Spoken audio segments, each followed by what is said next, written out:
Hello and welcome. This is our first series as on Tech Biites, inviting a guest over for some discussions. So we really want to appreciate you for joining us, Mr. AY. I call him AY. He's going to introduce himself and let us know what he would like to be called.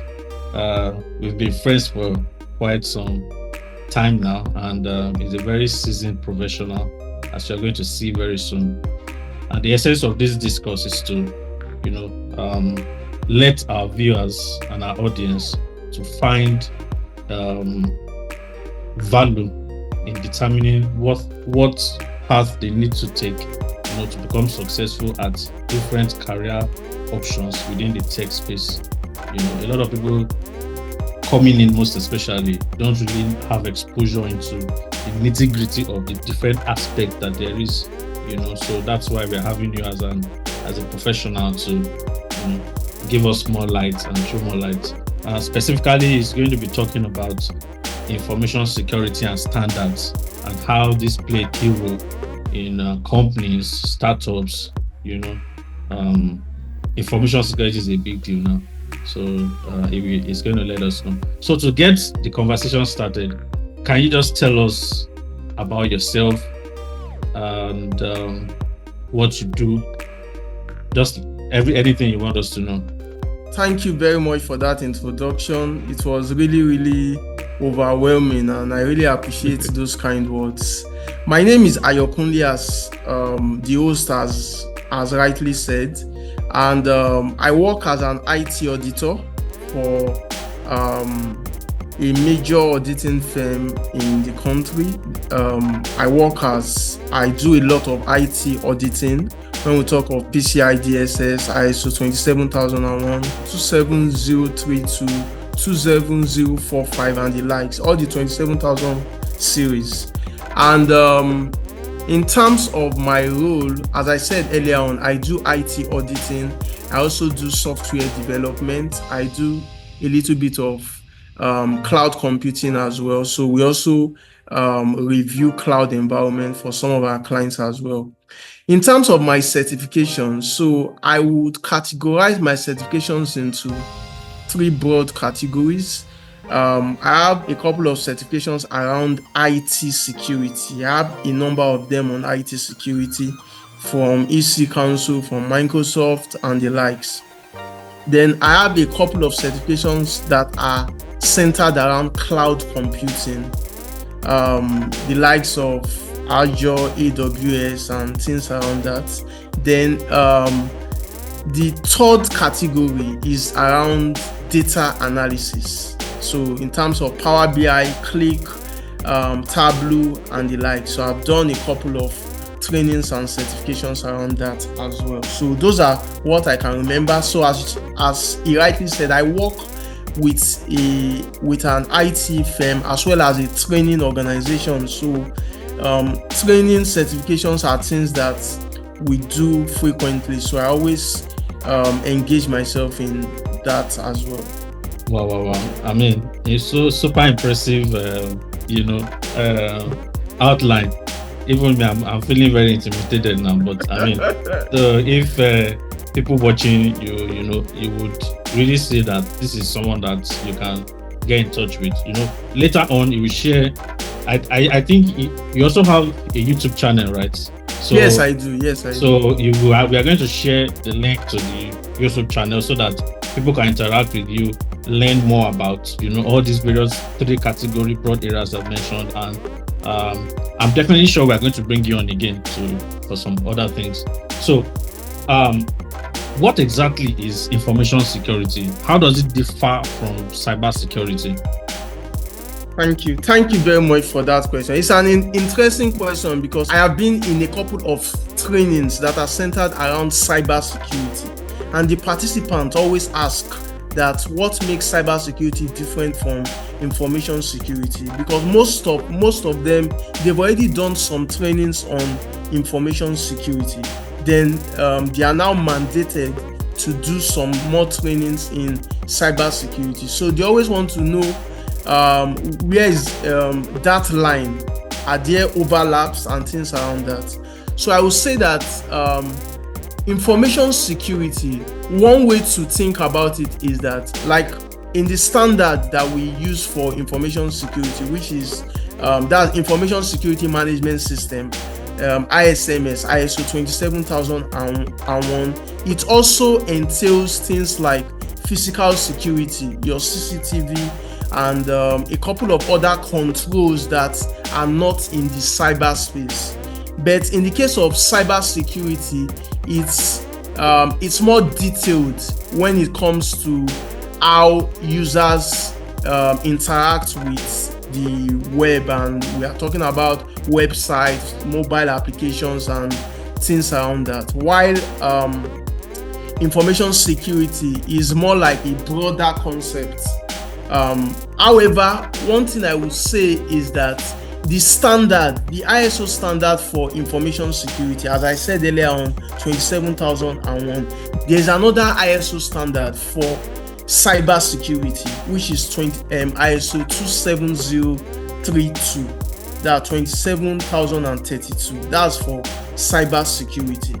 And the approach around that are actually different. The way you actually go about adopting information security standard is different from how you go about adopting the cybersecurity standard. Okay, yeah. Wow, that's nice. I mean, that's actually very clear. Thank you for that. I think all these numbers you're mentioning, they are looking very confusing. 2000, this one. Maybe in another session, we are going to invite you to help us break down some of these things. If we don't cover it in this one, or we can tell, our audience to just visit your channel, let them pick out, more of the information from there. All right. So now, if I want to get started in this field specifically now for information security line, I want to take certifications and all. What are the essential skills? Do I need to have a prerequisite? If I don't have any background, for example, in technology, how does it affect that? How do I start really?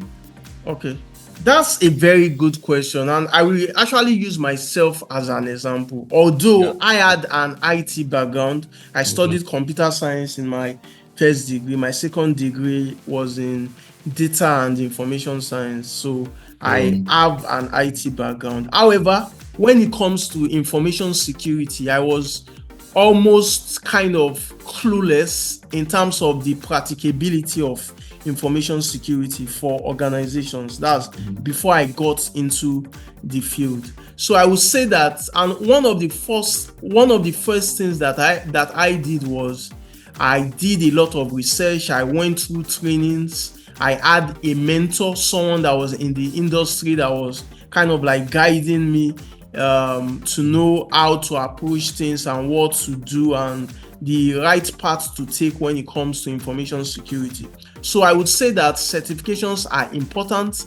Getting the relevant skill sets are also very key. I mean, that's even one of my major motivations for creating a YouTube channel, so that there will be freely available information for people to be able to be guided as to how they should go about these things. Because I also I utilize a lot of resources from YouTube as well. So it's all about doing research, trying to get the relevant skill set when it comes to information security, and also getting certifications. So there are free certifications that you can get that are centered around information security, and they are also paid for certification.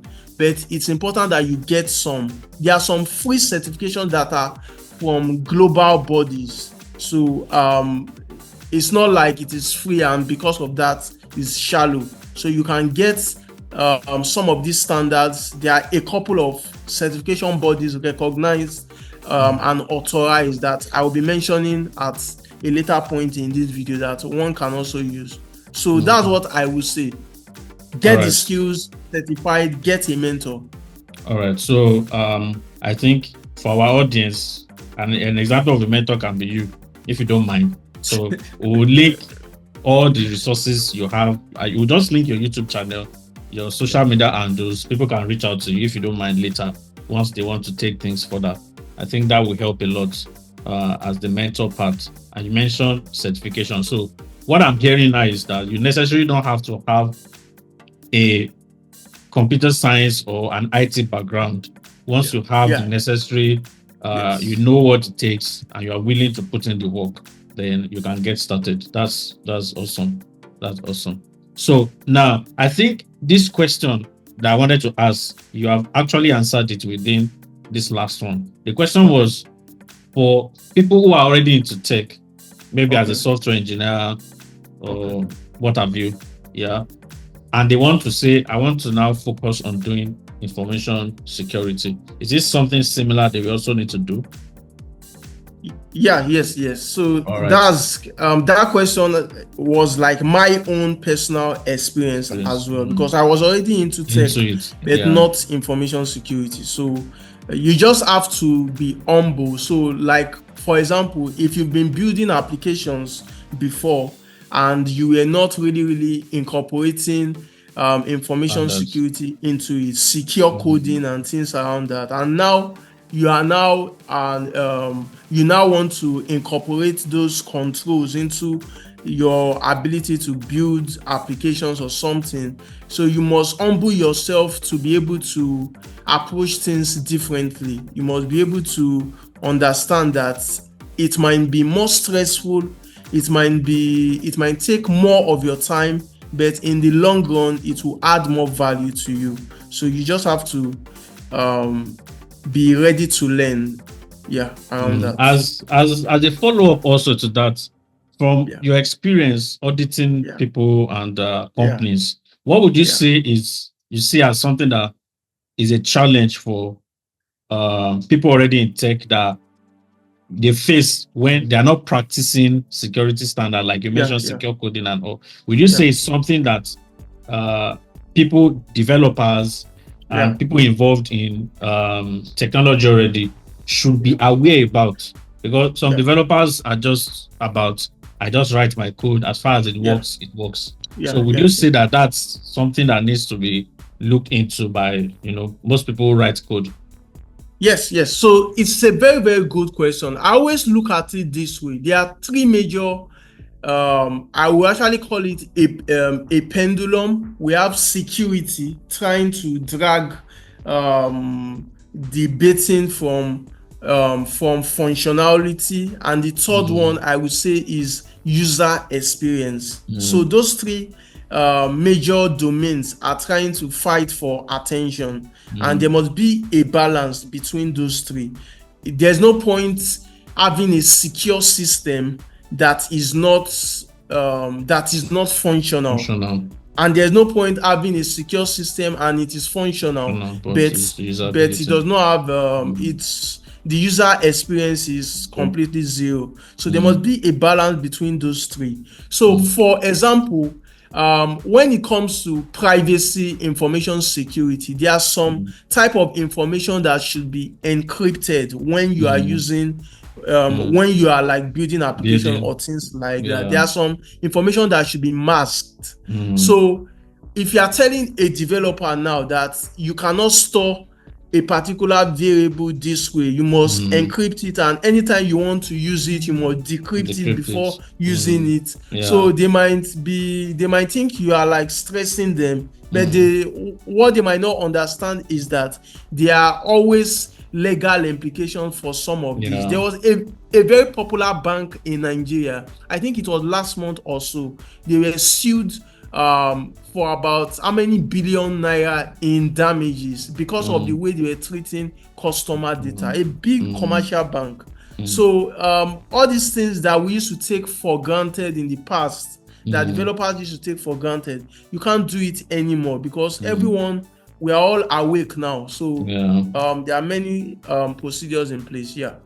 So as simple as what you said, you mentioned, it's really a big deal, because imagine a bank losing a lawsuit because of poor coding, and even myself recently I've taken up a project where like some other people worked on it, and it was handed over to us, and I'm seeing credentials directly stored the way it is on the database at rest.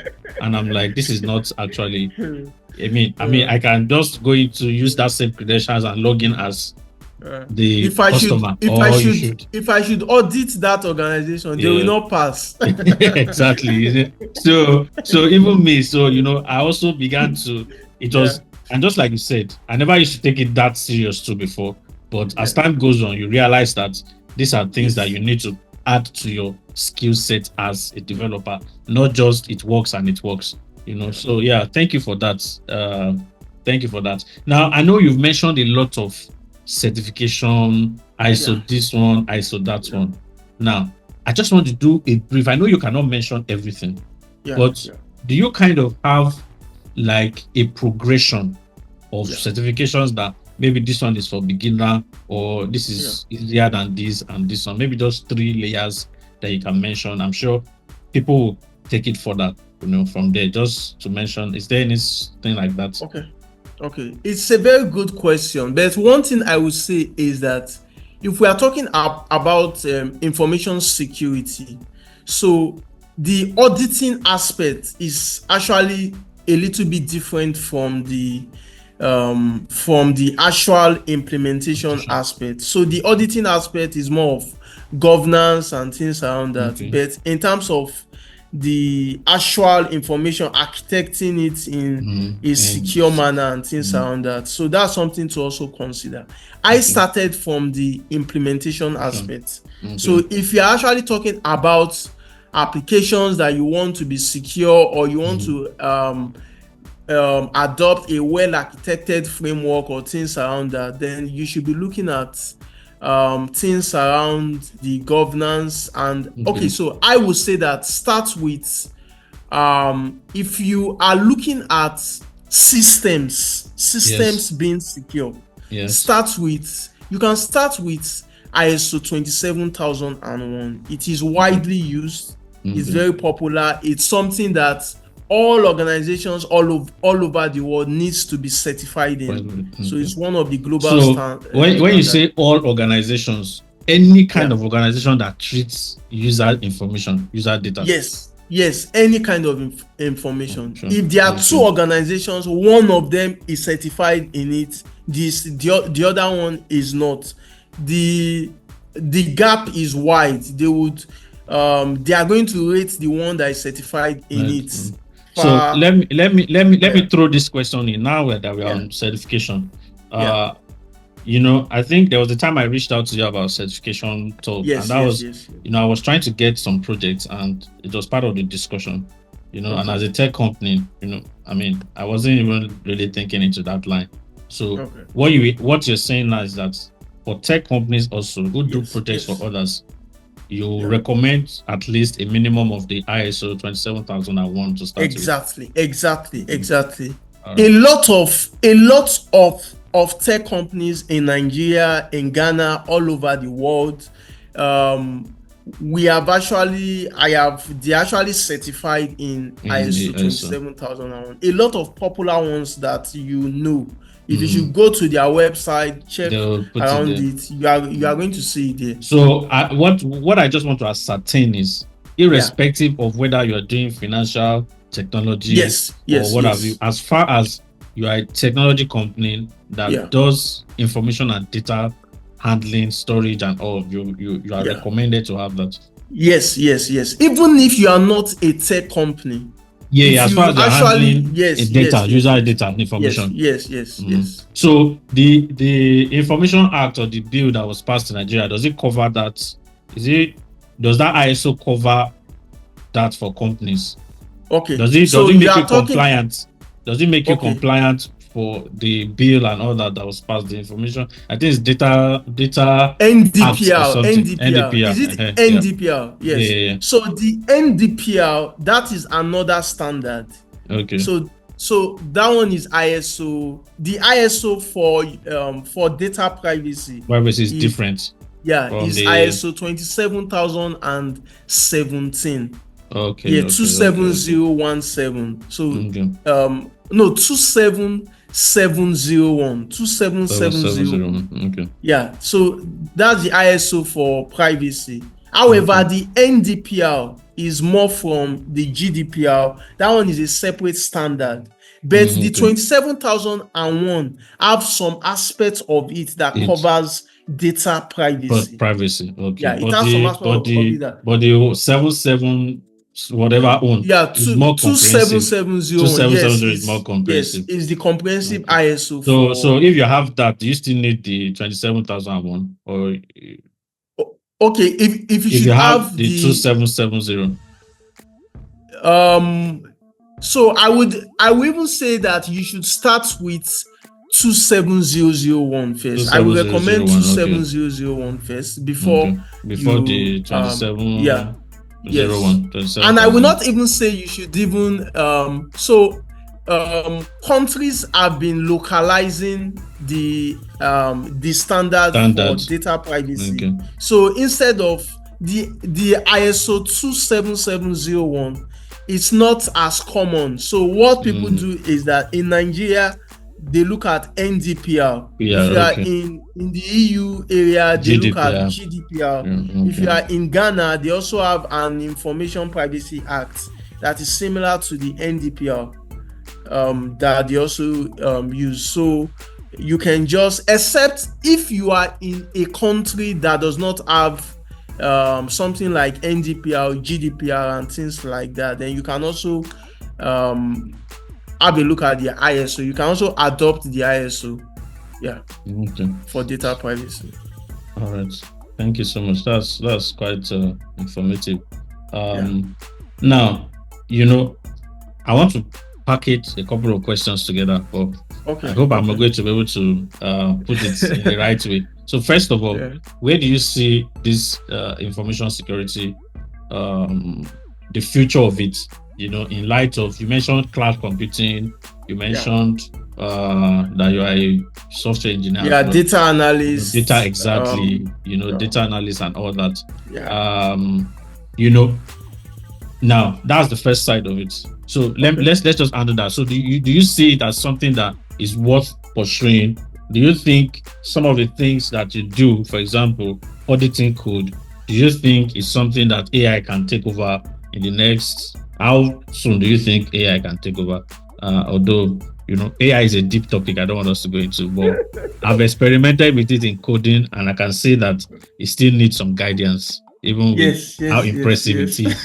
So it's still a long way, before it to take over our jobs as programmers. But how do you see, in the light of what's going on, cloud computing, do you think that now people will are more interested in security? That's number one. The tying it together, can you give us any real world scenario of data breaches that was as a result of labs in securing user information? Okay. So I think let me just start from the last item that you said. So the last question. So there is a very, very popular OEM that usually release that sell products to a lot of companies across the world. And recently, I think it's some months ago, they pushed an update that affected a lot of clients. And many of the organizations that were affected by that were actually organizations that they did not segregate their environments properly. So they did not have enough isolation when it comes to their development environment, their production environment, their UAT, their QA, and things around that. So these are things that people take for granted. For some organizations, their testing environment is not different from their production environment and things like that. And that costs those organizations a lot of money because it was a faulty update. But for an organization that have fully implemented some of all these standards that we are talking about, when they want to, when it comes to to change management or how they handle updates, there's a procedure around to it follow. that would ensure that such issues do not arise. Yeah. In fact, that leads me to a follow-up question that just came to mind as we were talking. Okay. So the essence of standards Yeah. is to have some set of procedures Yes. that guard against certain detrimental outcome. Yeah. Usually data. Yeah, one of the essence. Yeah. Okay. One of the essence. Yeah. So now, can you just give? So when we are talking standard. Yeah. Can you just let us know the top 3 or maybe top 2? Okay. That this is why standards are good. You have mentioned one just now. Okay. Separation. No, not even this is why. So the question really is, in those standards, what are the kind of things to expect? So, for example, you said separation of environments, for example. Yes. Testing environment should be different from your test, your production, the procedures of how you do QAT and all that, So what other things does standards really cover? Just to give an insight into. Okay. So another key thing is in terms of backups. How you store data, in terms of backups, how you come back from a disaster recovery is also a key aspect of it as well. Then monitoring. So when you've implemented some of these standards, it tells you how you monitor the things you have to monitor and how you go about monitoring them and things around that. But then speaking about the first question you asked about the top standards that I would recommend. So it also depends on the field that the organization is. If the organization is in the financial industry, if they deal with card payments and things like that, I will also recommend PCI DSS. Yeah, they might not be processing payments directly, but even if they are a party to the processing of payments, I would still recommend PCI DSS.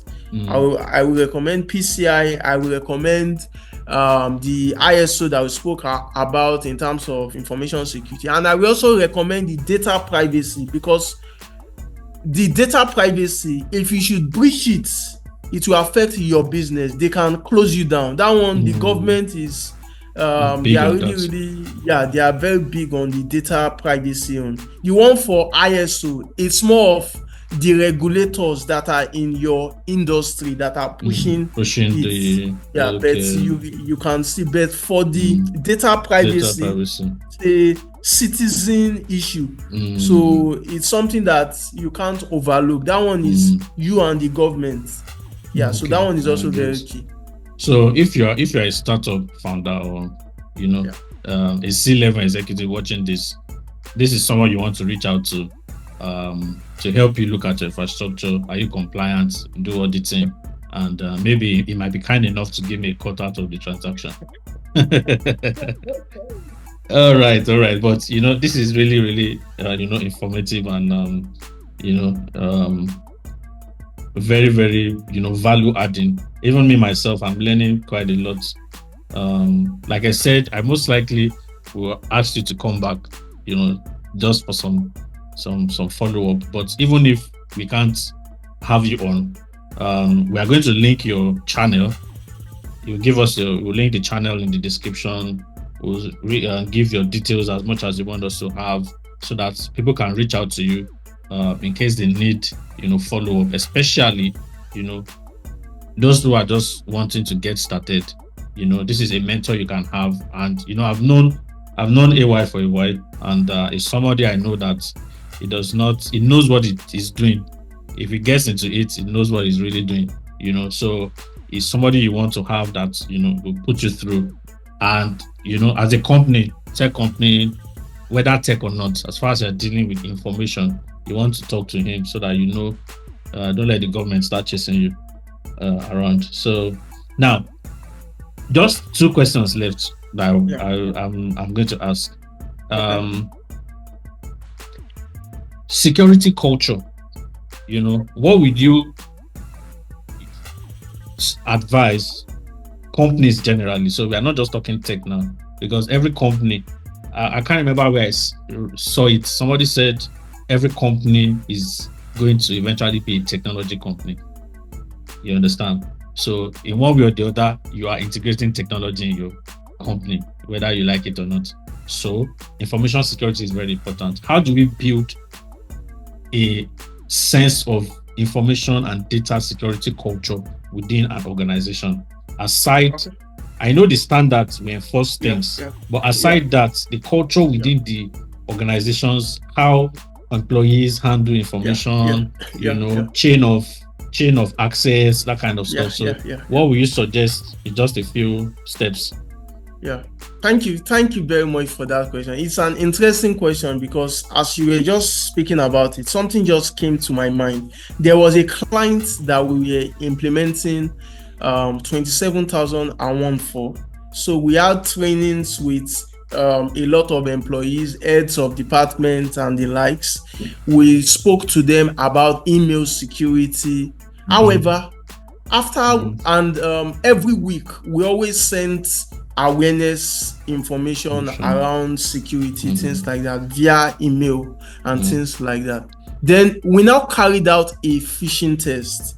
So we actually crafted email that looks like the real valid mail, a real deal. Then we added a link and things like that. But can you believe that despite training them on email security, a lot of them, more than 70%, actually clicked open we saw their IP address, the email, the persons that opened the email and things like that. So what that means is that it is one thing for you to be training, it's one thing for you to be pushing awareness, it's another thing for them to imbibe that culture. So you should have a means within the organization to be able to allow people know what they identify their lapses. So we now called the persons that opened the email and told them that, can't you see that the sender of this email was it's not something that it was crafted, you should have looked at the link first and things around that. So that culture, there should be what's the word now? There should be an appraisal. There should be an appraisal, a review of these security practices. So that's the only way you can really change the culture, when people, you are kind of taking note of these things. Thank you so much. This has really been insightful. Let me say this again. If you are a person running the company, please, you need to reach out to AY, because the weakest link from your company can cause a lot of damage.